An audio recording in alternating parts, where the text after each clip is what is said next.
Sunt cristalină, lichidă și foarte folositoare. Ca și aerul, constituie factorul principal al menținerii vieții pe pământ.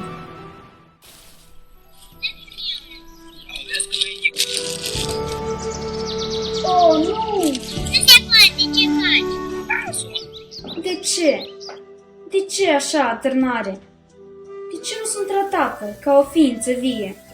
Doar sunt singura băutură indispensabilă vieții omenești.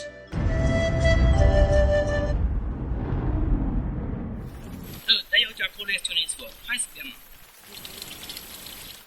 Ce bei? Iau cât cu noi! Dar și de